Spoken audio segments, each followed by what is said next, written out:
Ṣẹlẹ̀, Apple, Governor Ododo of Kogi ti fárígá mọ́ everybody lọ́wọ́. Ṣé rí situation tó ṣẹlẹ̀ ní Ọ̀yọ́ state tí wọ́n jí àwọn èèyàn wa gbé ní Ògbómọ̀ṣọ́.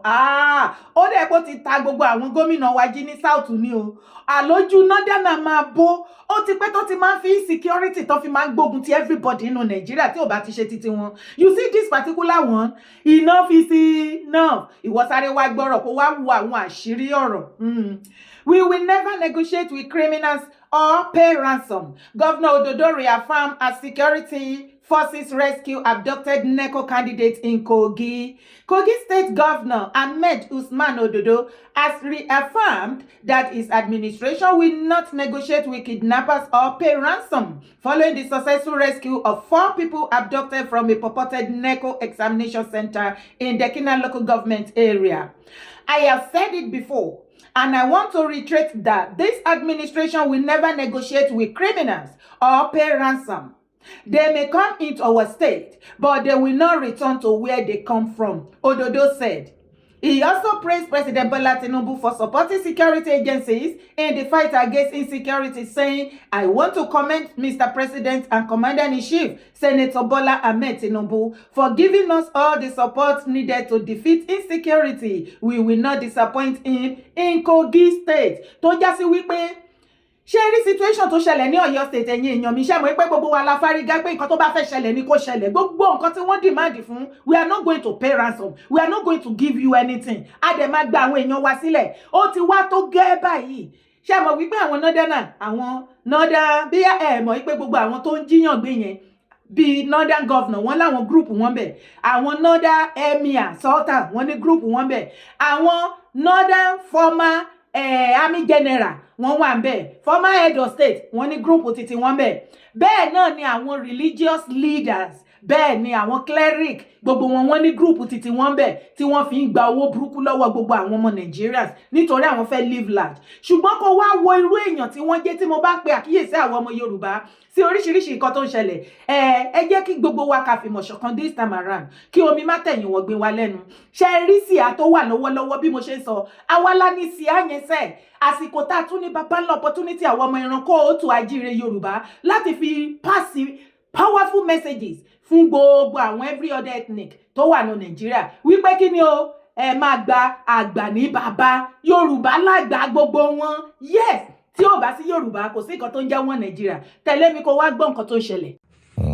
When Buhari was in power, the North was quiet. Our people have been slaughtered. Our people have been kidnapped. Insecurity was everywhere. Now the Yoruba people too are also keeping quiet. Now that their brother is in power. Let me dawn on this. When I was in the Senate, each time I stood up to speak about the killings of my people, the kidnapping of my people, the first attack against from northern senators. Why should we be embarrassing our own? Why should we be talking our own? A traditional ruler in Katsina was suspended for raising issue of insecurity under Buhari administration.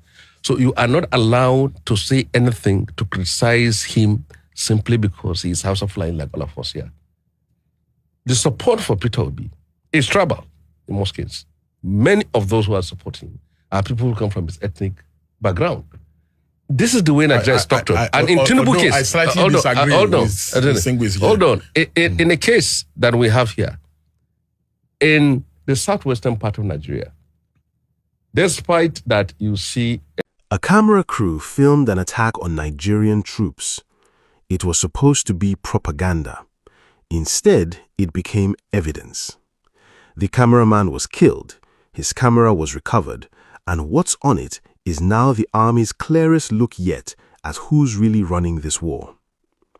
Here's why that matters. A Palestinian trainer, a Moroccan doctor, found inside one of Africa's deadliest terror groups. While everyone is talking about the attack that failed, almost nobody is asking who was standing behind it.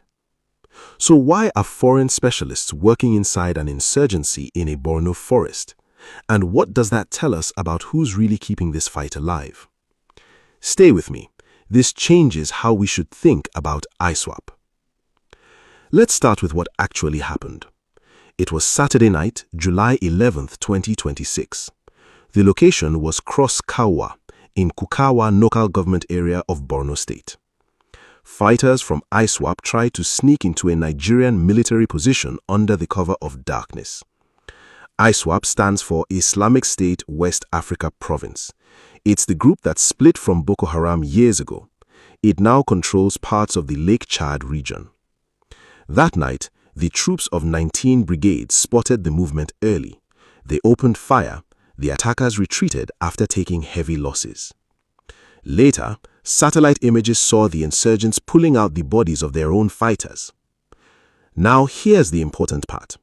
A cameraman filming the attack for ISWAP propaganda was killed in the fighting. Troops recovered his camera. It was a simple Sony camcorder. And that camera is where this story really begins. Because what the army found on that footage wasn't just proof of a failed attack, it was proof of who's helping ISWAP stay alive. Let's look at what the army says was on that camera. According to a statement from the Nigerian army, the attack was coordinated by 4 senior ISWAP commanders. Alongside them were 3 foreign facilitators. One was identified as Abu Ishaq, a Palestinian Arab. The army says he served as ISWAP's overall trainer. The second was Abu Thaiba, a Moroccan Arab. The army describes him as a medical doctor working inside the terrorist network. A third foreign operative was also seen. His identity has not yet been confirmed. Now, before we go further, let's be clear about something. This is the Army's assessment. It comes from a forensic review of one recovered camera. It has not been independently verified by a court or a neutral body. We'll come back to that, but first, let's understand why this detail matters so much. Think about what a trainer and a doctor actually give an armed group. A trainer means better prepared fighters, sharper tactics, more effective attacks. A doctor means wounded fighters can be treated and sent back into battle. It means the group can survive longer even under pressure. In other words, this isn't just manpower, this is expertise, and expertise is much harder to replace than foot soldiers. Here's why this matters politically. For the Nigerian army, this is more than a battlefield story. It's a communication win. It lets the army say something it has said before, but now with names attached. It says ISWAP isn't just a local problem, it has outside help. That message matters because it changes how the war is understood, both at home and abroad. Now, let's talk about who benefits from that message. For international partners already involved in this fight, this is fresh justification to stay involved. Remember, back in May, Nigerian and American forces carried out a joint strike in the Lake Chad Basin. That operation killed an ISWAP commander named Abubakar Mainok. A confirmed link to foreign fighters gives that kind of cooperation a stronger reason to continue. For political leaders in Nigeria's northeast, this is also useful.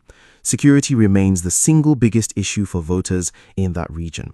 Every governor, every senator, every federal official representing Borno and its neighbors wants more resources for this fight. A story like this makes that case easier to make. Now, here's something quieter, but just as important. The army also said the attackers were trying to loot cholera-related medical supplies. That detail lines up with earlier intelligence reports of a cholera outbreak inside insurgents' camps. Think about that for a moment. A group that some people imagine as purely violent may also be dealing with disease, with sickness, with the same basic survival problems as anyone else in a conflict zone. That foreign doctor may not just be treating gunshot wounds, he may be managing an outbreak. Now, let's step back and ask the harder question. Can we actually trust this claim? Here's the honest answer. Nigeria's military has, in the past, overstated victories in this conflict. Identifying nationality and role from a single recovered camera is not the same as a confirmed intelligence file. These names, Abu Ishaq and Abu Thaiba, are almost certainly aliases, not real identities, so some caution is fair. Ṣé ti rí bó ṣe ń lọ? Tá bá ń sọ fún yín bí gbogbo oríṣiríṣi nǹkan ṣe ń lọ, wípé Nàìjíríà kò sí one Nàìjíríà kankan bí kankan. Sakama jẹ́ àwọn Northern ní ẹ̀rí wípé àwọn náà máa pariwo wọ́n Nàìjíríà ó yá sọ fún mi nígbà tó bẹ̀ tí ń bàdí wọn ìjọ wo ló tún gbọ́ lẹ́nu Northern kan tó tún lọ grant interview tó sọ pé one Nigeria is not negotiable àwọn gan ti ń rí idán wọ́n ti ń mọ scores wọ́n ti mọ bó ṣe ń lọ wípé one Nigeria yín wo ni ò wà negotiable níbi tá a bá ta ìjọba dé tó bá wá sọ wípé irọ́ ni ọ̀pọ̀lọpọ̀ nǹkan tí o máa ń gbọ́ látẹnu mi kí ló gbọ́ lẹ́nu former senator Sanni kí ló gbọ́ lẹ́nu ẹ̀ ó ní during Buhari regime 8 years ẹ̀gbáǹkó wọn bí ìyá Northern kankan re kó bọ́ síta kó wá condemn government wípé government Buhari o kò dá o insecurity o ó gbalẹ̀ kan o every bad thing wọn ò gbúdọ̀ complain emir tó complain ṣe bẹ́ẹ̀ rí bó ṣe yọ̀ dànù Soludo former CBN governor ṣe borí bó ṣe impeach ẹ̀ kúrò nínú palace bí àìṣe sọ̀rọ̀ yìí kò tí ì balance emir méjì one palace ni nítorí pé ó sọ̀rọ̀ ó condemn nípa poverty tó wà ní northern part of Nigeria pé kí ló dé tó ṣe jẹ́ wípé upon the mineral resources at everything tó wà ní northern part of Nigeria upon yìí pé àwọn ni wọ́n rúùlù Nigeria tó jẹ́ head of state àwọn ni wọ́n gbé gbogbo agbára political power sọ́dọ̀ wọn kí ló dé tó ṣe jẹ́ pé ọ̀dọ̀ wọn náà ni orísun ìbànújẹ́ àti gbogbo oríṣiríṣi àwọn ni wọ́n practice sharia àwọn náà ni sharia ò help wọn àìmọye àwọn ọ̀dọ́ wọn ni wọ́n ti rí the best populated dropout students in the whole world ní the whole world wọ́n ní north yìí náà òun ni object of poverty àbí kò yé yín kí la wá ń sọ lọ ó gbọ́ lẹ́nu wọn bẹ́ẹ̀ yẹn ó gbọ́ lẹ́nu ìkan lára wọn tó sọ wípé kò sí Northern àkọ́tọ́ gbọ́dọ̀ sọ̀rọ̀ nípa ìjọba Buhari tó bá dún pínpín Buhari ò ṣe dáadáa nígbà tó wà ńbẹ̀ tí ẹ bá ènìyàn nínú kó tọ́kú lákàn wá ẹ̀tì àbí kẹ̀kan ṣe mẹ́wọ̀n àbí kán wá nǹkan kan wá ọ̀rọ̀ kan sí ẹ lẹ́sẹ̀ bó o bá wà ní any post kan tó ṣe gàgàrà wọ́n á gbé ẹ wálẹ̀ wọ́n á yọ ẹ̀bẹ̀ ní yọjìgá because ó ṣe kí ni ó sọ̀rọ̀ nípa bad government wọn tí bá wá sọ wípé àwọn ọmọ Yorùbá ẹ jẹ́ ká má dọmọnù pẹ̀lú omi ìwẹ̀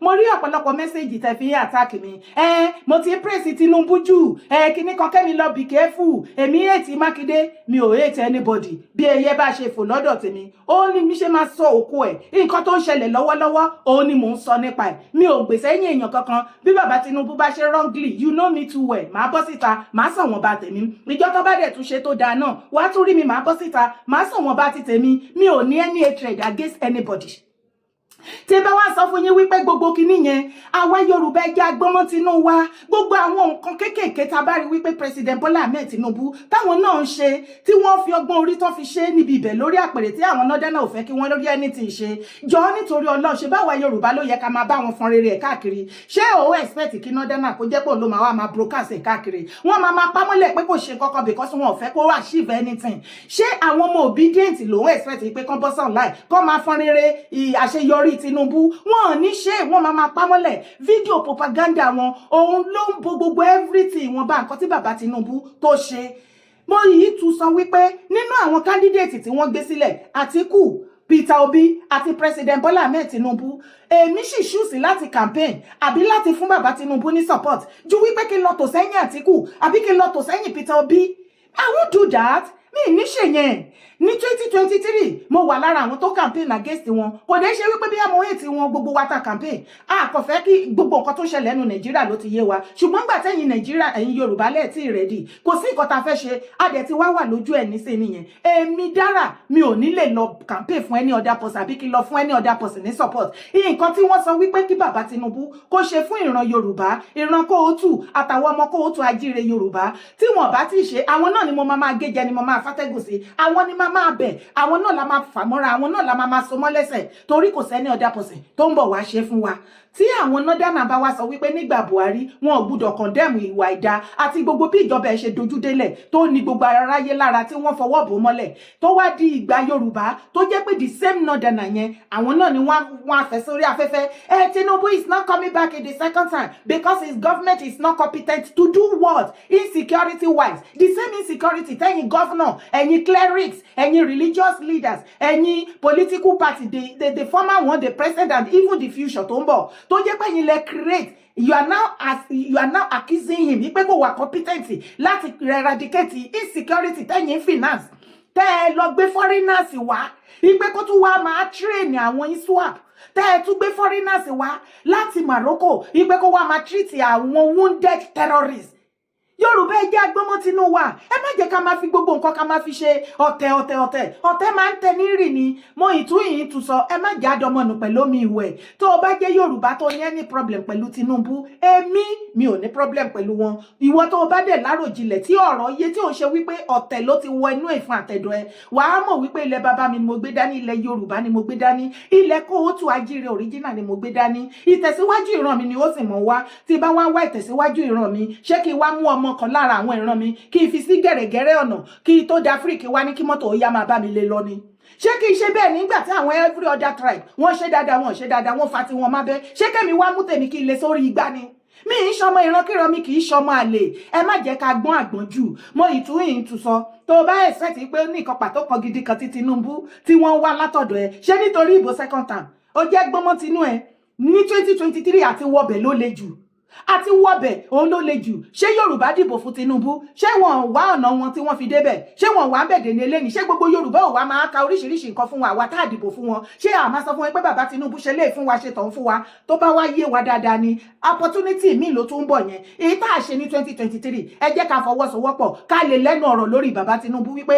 nígbà tí gbogbo every other tribe tí wọ́n jẹ́ ẹkulẹ̀ tán dìde tán gbógun tiẹ̀ àwa ìran ẹ̀ yìí náà ló kù àwa lákùkù ẹ̀ nǹkan tá a fẹ́ òun ni kò ṣe fún wa òun ní nǹkan tẹ́mi mọ̀ tó yẹ ká ṣe kì í ṣe pé ká máa fi dúdú ká máa fi gbó dúdú ṣé tá a bá ṣe ń kógun tì í tá à ń support outsider láti gbógun ti àtijọba ìgbà yẹn ló máa wá lísì sí wa ìgbà yẹn ló máa wá ṣe nǹkan tá a fẹ́ ẹ̀dẹ̀ ráwọn boys wọ́n ti ṣe fídíò wọ́n ní tó Yorùbá ò bá ti fún ní support anything kó má dá sí wa in fact ministerial wọn Ogun state ni kó má tiẹ̀ fẹ́ ní Yorùbá kankan sí orí ipò kankan ṣebí wọ́n sì kó wọn sí orí top post sí tẹ́jẹ́ pé èèyàn ọmọ Yorùbá lẹ́ ń kàn dẹ̀mọ̀ yìí pé ó ṣe bẹ́ẹ̀ bóyá tàbá ti wá bojú ẹ̀jẹ̀ ní second time bóyá lẹ máa rí ọmọ Yorùbá ẹyọ kan báyìí ní any post èmi á wá dúró de ọmọ Yorùbá mídíà yẹn tá wá bọ́ síta wípé Tinubu kó àwọn every other ethnic tó fún ní support ó kó wọn sí ministerial job ministerial post àbí every key post tó wà lẹ̀ ìgbà yẹn lájọ wá mú nǹkan lẹ̀ ṣé àwọn ìpàrọ̀ kì í yé yín bọ̀rọ̀ ó dìgbà tẹ́ bá ba nǹkan jẹ́ tó bá ti wá bàjẹ́ tán ẹ̀ wá máa ṣe bẹ́ẹ̀ ó ti mọ̀ pé ibẹ̀ ní kọ́kọ́ là ń lọ ọ̀rọ̀ ti bẹ́yìn yọ NURTW chairman ṣé chairman ni àbí president l'Abuja àti ẹ̀mí lè ta fẹ́ pé bàbá Baruwa báwo lẹ́yìn náà ṣe ṣe báwo lẹ ṣe ṣe kí ló ṣẹlẹ̀ èyí dá o bàbá Baruwa ẹ̀ ṣe yìí tán ẹ̀yin èèyàn tẹ̀lé mi kẹ́ wá gbọ́ nǹkan tí Baruwa sọ.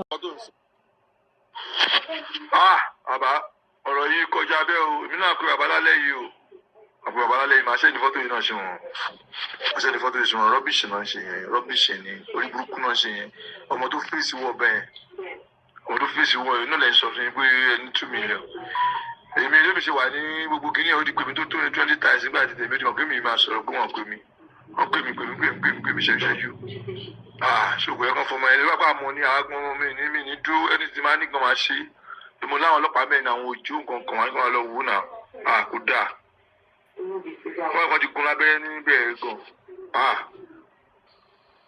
gan máa kó máa bá sọ̀rọ̀ máa ṣẹlẹ̀ sí bàbá o bàbá sọ̀rọ̀ wọ́n ti ṣe fẹ́mi náà rí o 2 years lẹ́ẹ̀kí lọ 2 million lẹ́ẹ̀kí lọ ṣẹ̀wọ̀n 2 million mo ní opportunity appeal bàbá fè ní dọ́là fọ̀ládé ní fún mi first month mi jẹ́ kó dọ́dọ̀ wọn tó dìgbà tán bá lùsì gbogbo atọ́ ni pẹ̀lú struggle wa yìí ṣé yẹ kó rí bẹ́ẹ̀ náà ṣé dìgbà tán bá bọ́ lọ́wọ́ wọn kó tó wá máa mọ iye wa báwọn sọ̀rọ̀ torí 2 million mo fi lọ ṣẹ̀wọ̀n 2 million mo ń bá wọn sọ̀rọ̀ pé ẹyá mi ni màá fi property mi kan máa kówó ẹ̀ fún yín tí mo fi lọ ṣẹ̀wọ̀n màá fẹ́ gbogbo first month yẹn sí ẹ̀ mo ń bá wọn sọ̀rọ̀ mo ń sunkún bàbá ò rí kankan ṣe sí o. ọmọ olówó ńlá gbogbo tẹ́tọ́ pátá kò sí tí ó yẹ mi bẹ́ẹ̀ ó yé mi ẹjọ́ ń tọrọ lọ́wọ́ èmi kọ́ bàbá yìí agídí burúkú yẹn òun ló gbé wọn débi tọ́ dé yìí ìyẹn bàbá yìí agídí burúkú tó ń ṣe yìí ó ló gbé wọn débi tọ́ dé yìí èèyàn tó tún jagun fún yẹn tó yẹ fún yín ẹ̀yin gan nígbà yẹn náà gbogbo ẹ́fọ́tì ọ̀fẹ́ dànù olóyè burúkú ọmọ ẹ̀kọ́ akéde ó sọ rubbish ó bá lẹ́kọ̀ọ́ tó ṣe ń bọ́ ọmọ yẹn sọ̀rọ̀ mọ́ èmi kọ́ akéde ó sọ rubbish gbà yẹn nǹkan tó mi ṣe ń bá ọmọ yẹn kan sọ̀rọ̀ mọ́ torí ọ̀rọ̀ tí mi ṣe ń bá sọ̀rọ̀ mọ́ ìyẹn kọ́ akéde àwọn tó dúró tì ẹ ti máa fi ṣú wọn bàbá yẹn agídí OPC òṣì tó wà lórí wọn yẹn òun ló bá wọn débi tó dé yìí o agídí òfò yẹn ló bá wọn débi tó. rí ẹ̀yin èèyàn mi bó ṣe ń lọ ṣe gbọ́ voice yẹn bọ̀bọ̀ tí ẹgbọ́ ohun èyí òun náà pè ní Bocas ó wà ní ó dẹ̀ pé France àbí Italy either of the two òun ló ń gbé tẹ́lẹ̀ kó tó di pé wọ́n deport ẹ̀ sílé ó dẹ̀ pọ́n ló ní problem for some years back ó ní problem pẹ̀lú MC Olúọmọ èèyàn MC Olúọmọ náà ní tẹ́lẹ̀tẹ́lẹ̀ kó tó di wípé ó wá support Baruwa ìjà ló ṣẹlẹ̀ láàrin MC àti òun ló wá di wàhálà so ọ̀rọ̀ yẹn wá di wàhálà débi wípé ó dẹ̀ pọ́n ló na ìyàwó ẹ̀ àbí nǹkan kan àbúrò ìyàwó ẹ̀ kò pọlọ́pàá àbúrò ìyàwó ẹ̀ ló wá pọlọ́pàá ló wá fi ibi tí ìyàwó ẹ̀ ti ṣèṣe ló wá fi hàn ọlọ́pàá ọ̀rọ̀ yẹn ni wọ́n fà títí tó lọ sí ẹ̀wọ̀n àbí kò yé yín ó lọ sí ẹ̀wọ̀n ìgbà tó lọ sí ẹ̀wọ̀n yẹn ó wá ń sọ nínú voice note tí ó leak jáde yìí tẹ́ bá gbọ́ dáadáa wípé ó ránṣẹ́ sí Baruwa tó ń bẹ Baruwa wípé òun nídìí owó 2 million naira equivalent to 2 million naira òun lòun nídìí kó kàn yá òun kó má dáṣì òun kó má roti gbogbo iṣẹ́ àti support tóun ti fún ipe kó kàn yá òun tóun bá ti jáde òun á wá bó ṣe máa tà lára àwọn property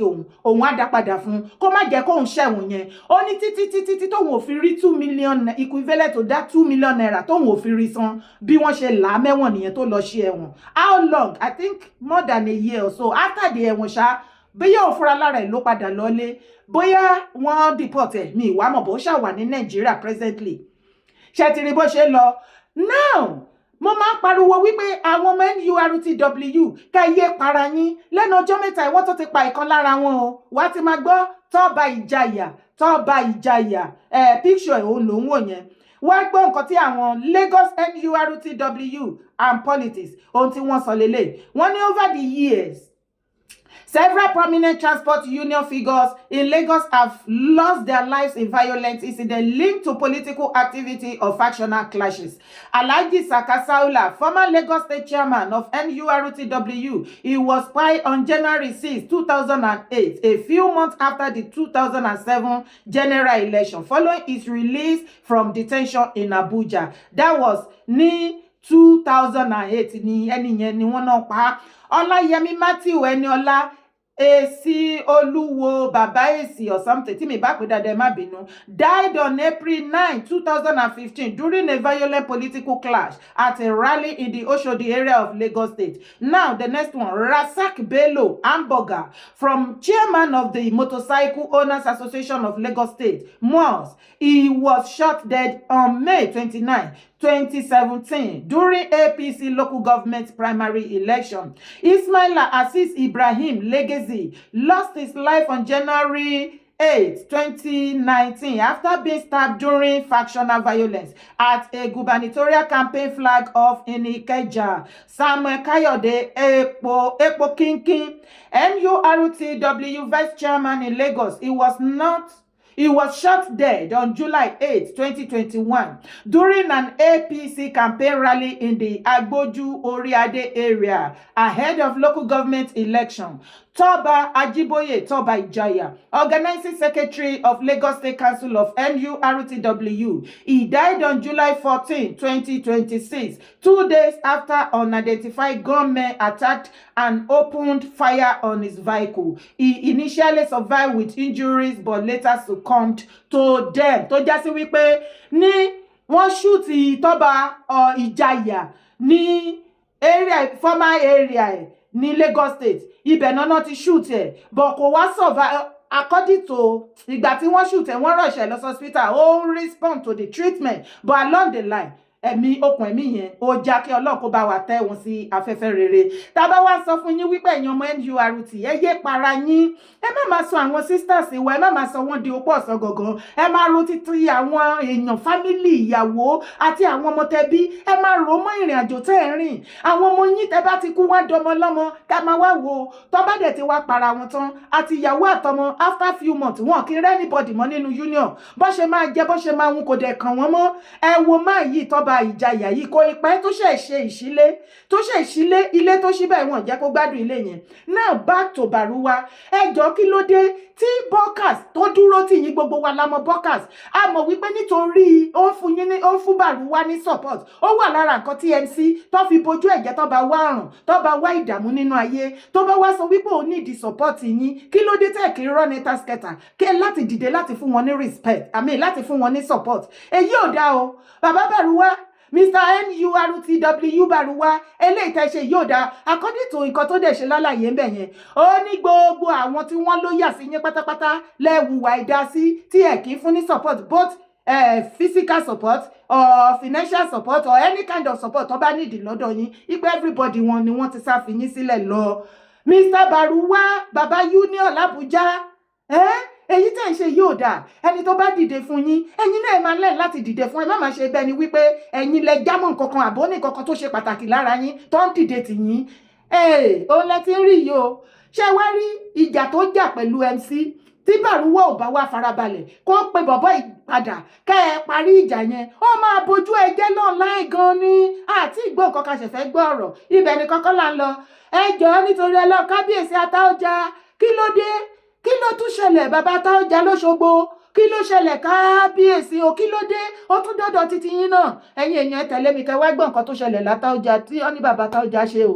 ṣé bí bàbá wa Ataoja mo fún ní mọ́ká wọ́n fún ọkọ àkọ́bí ẹnu ọkọ ọmọ wọn àkọ́bí ọmọ wọn ọkọ ọmọ wọn mo fún ní mọ́ká bàbá wa sọ pé kí wọ́n ṣe kéde ṣé ìkọ́lé sí ẹ̀yìn ṣé ìkọ́lé sí Òṣogbo ni ilé mẹ́rin ni mo kọ́ sọ́sọ́gbò àjọ ṣòṣogbo ni bàbá wa Ataoja ẹ̀wọ́n sọ pé kí wọ́n ṣe kéde sí mi ẹ̀ sọ pé kí wọ́n ṣe kéde sí mi ẹ̀ sọ pé kí wọ́n ṣe kéde bàbá wa Ataoja lẹ́yìn náà bí gbogbo lọ́wọ́lọ́wọ́ sùn ẹ bá bẹ bàbá o ẹ bá bẹ bàbá sọ ìgbẹ́ ní kí wọ́n tí a bá ti rí mọ́tò tèmi etí mi ti kú ní gbòòrò bàbá etí mi ti kú ní gbòòrò bàbá wa Alhaji Ahmed Bọ́lá Tinubu ọmọ lọ́rọ̀ rẹ ẹ bá wọ́ọ̀nù bàbá o mo sì dáadáa fún bàbá Ataoja o mo sì dáadáa fún wọn sọ pé ibi tí a bá ti rí mọ́tò tèmi ibi tí a bá ti rí mọ́tò tèmi gbogbo ìpínlẹ̀ Ọ̀ṣun gbogbo lọ́balọ́ba ìpínlẹ̀ Ọ̀ṣun ẹ bá mi wọ́ọ̀nù bàbá wa Ataoja o mo fún ọmọ wọn ní Mẹ́kà o mo fún ọmọ wọn ní Mẹ́kà ọmọ wọn àkọ́bí ọmọ wọn tó wà ní Ìkìrun ọmọ Ìkìrun tó fẹ́ àkọ́bí wọn àyàfà mo fún wọn ní Mẹ́kà o ṣé tí bàbá mi sọ fún mi nù èmi ò kíá o ìkíá bàbá ẹni gbogbo tẹ́ ń pè tí ń dá iná láàfin tí mo bá jẹ̀bi àwọn ọmọ Adélékè yóò lù ẹ̀kọ́ mi tí n bá ti jẹ̀bi wọn wà lẹ́yìn èrè àṣekò nínú mi musaadibu sèlú fún wọn gbogbo wọn gba pàlú wọn gba gbogbo nǹkan ẹ wá tún wá ní kí wọn máa dẹdẹ mí mi ká amúrẹ́jì kò jù báyẹn lọ sí pọlíkì sọ gbogbo ìjọ. ẹ̀rọ àríkẹ́ kẹ̀kẹ̀kẹ̀kẹ̀ màmá yìí ó ṣe politics ó yẹ kó máa rántí ẹ̀ náà ó fẹ́ já okùn ẹ̀mí Ọ̀ṣun state governor bàbá yìí mọ́ ọ̀lẹ́ Adélékè ó wà lára àwọn tó ṣẹ́ṣọ́ wàhálà fún Ọ̀ṣun state governor bá ṣe ń sọ̀rọ̀ yìí nǹkan tó fojú Ọ̀ṣun state governor rí òun ló lọ lọ́ọ̀kan yẹn ó tún ti yí sọ́dọ̀ Ataoja ṣùgbọ́n kan tí mo kàn fẹ́ sọ advice ni mo fẹ́ fún mọ̀mọ́ ẹ̀rọ àríkẹ́ yìí o wàhálà yín ti ń pọ̀ jù lọ́nláyìn o ẹ̀yin ẹbí ẹ̀rọ àríkẹ́ ọkọ wọn ọmọ wọn ẹbí wọn àtàwọn òṣìṣẹ́ wọn ẹ pé wúmà yìí kẹ́ pé sáàrin kẹ́ pé sí mítìn ẹ bá sọ̀rọ̀ ẹ pé sí mítìn kẹ́ bá sọ̀rọ̀ kẹ́ advice ẹ ṣógun láyé ni ìwọ lánàá ìwọ lónìí bí ẹkùn apọkọ jẹ ṣé wọn nìkan ló ń ṣe politics ní gbogbo Ọ̀ṣun state ni bó ṣe dìde lórí bàbá ìmọ́lẹ̀ náà nìyẹn ó tún ti kúrò lórí ìmọ́lẹ̀ báyìí sí ó tún ti bọ́ sí ọ̀dọ̀ bàbá Ataoja of Òṣogbo ẹni lẹ́yìn ìgbà tẹ́ kọ́lé fún wọn ilé mẹ́rin lẹ́ni lọ́ṣogbo ṣe bí ilé ara yín ni ẹlẹ́ fún wọn ní Mẹ́kà ẹ fún first born wọn ọkọ ẹ fún ní Mẹ́kà ẹ̀yin ṣe bó wù yín ni ṣé ọ́fọ́ọ̀sì yín gbà lọ́wọ́ yín ni àbí kí ló wá létílé ẹ bá wa bá ẹ̀rọ àríkẹ́ sọ̀rọ̀ wàhálà yín ti ń pọ̀ jù lọ́nà lórí ọ̀rọ̀ politics tí politics ò bá ṣe é ṣe ẹ sinmi ẹ jókòó lé yín wàhálà ojoojúmọ́ ṣé gbogbo politician lẹ fẹ́ gbógun tì ní kí lógun tó le tó ilé gan ẹ̀rọ àríkẹ́ ẹ̀ẹ́rẹ́yàn bá yín sọ̀rọ̀ ẹ̀ẹ́rí èrò bá yín sọ̀rọ̀ ojú yín dẹ̀ máa bó elógan ló wà lọ́wọ́ yín tẹ́ ẹ̀kan jẹ́ káyé sinmi ẹ ṣe lé ẹ ṣe tọ̀hún ẹ sinmi jàre kẹjẹ́ kí gbogbo ayé sinmi ṣógun láyé ni àbẹ́yìn ò ti róko lóko kún tẹ́lẹ̀ kẹ́ tó gbẹ̀pà sí ṣé ẹ mọ̀ wípé politics na dating game it's a dating game ipe ò sponsor wọn ò kọ́lé fún wọn ra mọ́tò fún wọn ó mọ iye àwọn tó ti kúrò lábúrọ̀dù bí tí wọ́n lọ sílé pẹ̀lú owó burúkú wọ́n kọ́lé àìmọye ilé fẹ́lòmíì wọ́n ra mọ́tò wọ́n ṣoríṣiríṣi bó ti ń fẹ́lẹ̀ ní mílà náà fẹ́lẹ̀ ní mílà náà fẹ́lẹ̀ ní mílà wọ́n gba gbogbo owó wọ́n dẹ̀ mọ̀ wípé wọn ò ní ìbò kọ̀ọ̀kan tó fẹ́ fún wọn àìmọye àwọn brothers wa ìgbà tó di wípé ó fẹ́ bọ́ sóko ẹ̀sìn ni majority wọn sá padà wá sáàbùrọ̀ tó ń rọra forí wọn pamọ́ síbí pẹ̀lú ọ̀pọ̀lọpọ̀ owó tí wọ́n gbà ipò owó ni majority wọn dẹ̀ máa ń béèrè bíi local government chairman Wọ́n dẹ̀ ní sọ wípé wọ́n ti ní candidate sílẹ̀. You know politicians náà ibi tó ti make owó wọn nìyẹn. Wọ́n máa tàn ẹ́ tó fi ẹ̀mí ẹ̀gan tó bá lè fi ṣe exchange lé wọn lọ́wọ́. Wọ́n ready àti gbẹ̀mí ẹ̀. Wọ́n gbẹ̀mí ẹ̀ bẹ́ẹ̀ ni. That is politics. Ìwọ tí o bá ti lè become chameleon, kó rí yellow kó become yellow, kó rí green kó become green, kó rí black kó become black. O lè ṣe politics. Ẹ sọ fún woman ẹ̀rọ àríkà ipò fẹ́ para ẹ̀. Ọlọ́run má jẹ́ kí wàhálà pa ẹ́. Ọ̀tọ̀ ló sunkún pé o fẹ́ kí ọkọ ẹ kó dìbò kó win kó ṣe councillor àbí local government. Ọlọ́run ló mọ iye ọdún tó fi jàjàjàjà yẹn tó jẹ́ ká sinmi online. Pẹ̀lẹ́kún pẹ̀lú oríṣiríṣi. O tún bọ́ sí yẹn sìn. O ní bàbá Ataoja Òṣogbo. O ní kí wọ́n bá ti rí mọ́tò ẹ̀ kan ṣe kinní yẹn fún ẹ. Wọ́n fẹ́ pa ẹ́. Kí ni ìwọ náà ṣe tán ní kan ṣe kinní yẹn fún ẹ? Wálé ti ń pọ̀ jù ní.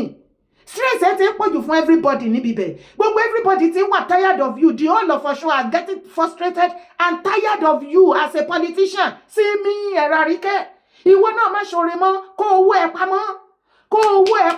Má fẹ́ anybody ní mẹ́kà mọ́. Ṣé bó fi gbà yìí ni?